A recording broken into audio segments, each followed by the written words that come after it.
We're talking to the Dean of the School of Engineering, Technology, and Computer Science at Tennessee State University, Dr. Hargrove. And let's, Dean, pick up where we left off the last time and have you to say a few words about the School of Engineering, Technology, and Computer Science at Tennessee State University and what you plan on doing as the Dean of that particular institution. Well, I'm always willing to talk about my college. Good. Absolutely. The last point I was making was that in the state of Tennessee, there are about 9,500 graduates in engineering. I'm sorry, in terms of enrolled, but only about 1,450 that graduate. The good thing is that number, you know, there's an opportunity to increase that, and that's one of my primary reasons why I went into education, to play a role in some way to graduate students, to make it more diverse, and to prepare graduates to make an impact in this country when it comes to science, technology, engineering, and mathematics. The College of Engineering, Technology, and Computer Science at Tennessee State University is a rich college. It's over half a century old. We have 4 accredited engineering programs: architecture engineering, civil engineering, electrical engineering, and mechanical engineering, all accredited and outstanding programs. We also have a Department of Computer Science and a Department of Aeronautical and Industrial Technology, where our students can learn to fly, and many of them have done that. So there are 6 outstanding programs in the college that I lead, and I'm very fortunate because I not only have some outstanding faculty in that college, but also some outstanding students. And, you know, I recall back in my student days under Dr. Fred Humphreys, the culture and the environment of being at TSU, a culture of a desire and to succeed. And again, as I alluded to earlier, to transform students irrespective of their background or where they come from. It really doesn't matter where they came from, that's right, or where they're going. Yes, sir. That's important. I think you indicate, you demonstrate that. Yes, yeah, exactly. In fact, I call it... We all do in a real sense. I demonstrate that. Yes, go on. I call it an opportunity to unleash your unknown potential. And it's really that passion that I have that I really wanted to come back at TSU and do those things. And so, you know, with the programs that we have, you know, the college, I've laid out a pretty aggressive strategic plan. And we have the support of the university environment. Dr. Johnson has been very supportive. The president of TSU has been very supportive in hiring me and laying out a roadmap to move my college forward. Very quickly, if I can, I lay out the strategic plan for my college in what I call the 3 A's: access, affordability, and attrition. The access is focused on recruiting students from community colleges, high schools, and having an outstanding summer pre-college program. We have 4 summer pre-college programs that help students prepare to go to college, as well as for middle school and high school to expose them to the STEM areas and disciplines. So that's the access, to attract students and let them know that these are the type of careers you can go toward. The affordability is focused on how do we attract scholarships as well as research. In the past year that I've been here, we've been able to attract a number of major research grants from the National Science Foundation. Dr. Maria Thompson, the Vice President of Research and Sponsored Programs, has been very supportive of our college.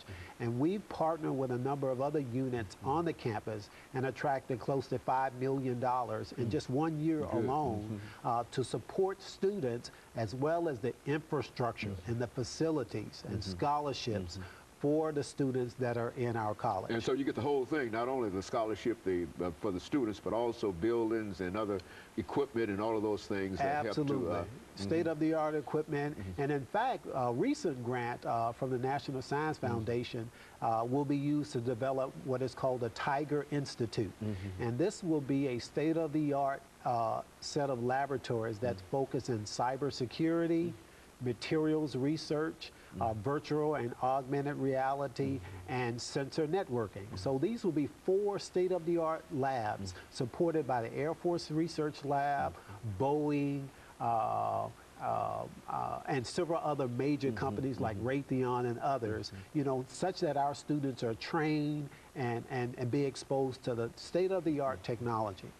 And the last A, the attrition, is of course focused on how do we minimize students dropping out, that pipeline that I talked about earlier, by providing a quality education, and encouraging our faculty to do better advising, and as students matriculate through the process, we're doing the right things to retain them, such that they graduate from the time they get there and to the time they graduate.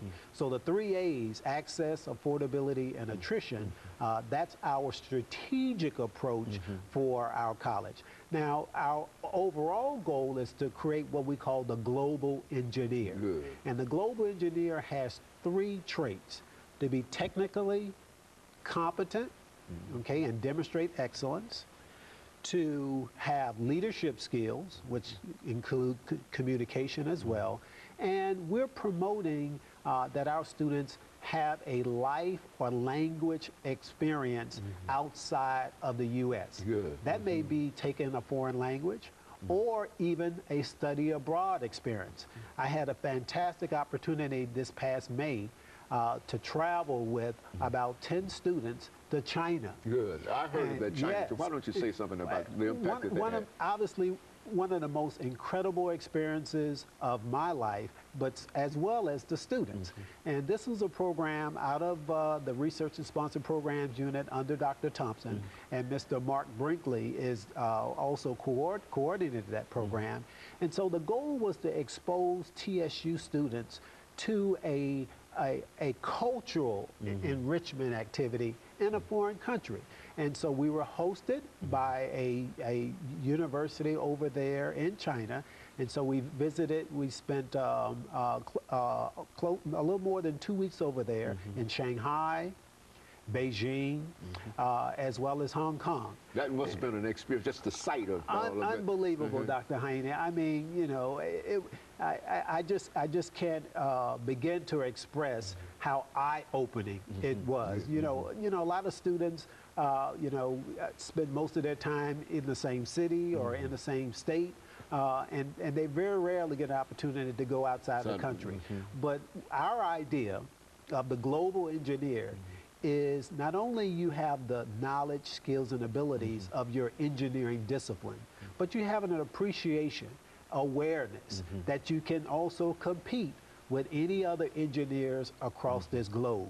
And so when I say global engineer, that's a person who can go anywhere in this world and be able to be technically competent, have outstanding leadership skills, and appreciate other cultures. That is the person that is marketable in today's and tomorrow's economy, and I believe that is the type of person that the U.S. needs to compete in order to graduate people for that STEM workforce.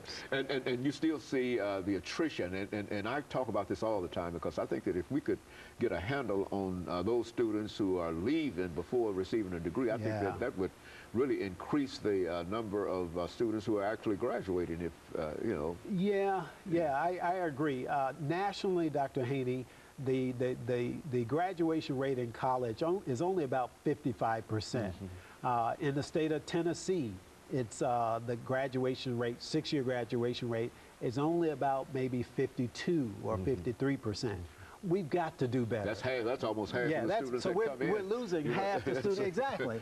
And so we as educational institutions have to be more accountable and do the things to try to have more graduates out and graduate with degrees. We're coming to the end of this show for today, Dean, and let me thank you for all of that excellent information, but it's time to go. I think we've got about 20 seconds to go, but you gave us such valuable and such important information in reference to what is going on in Tennessee State University, as well as the status of minorities in science, engineering, math, and technology, and we certainly appreciate that. Absolutely. And let me encourage our audience to tune in again next week for another informative edition of Comments. Thank you and good morning.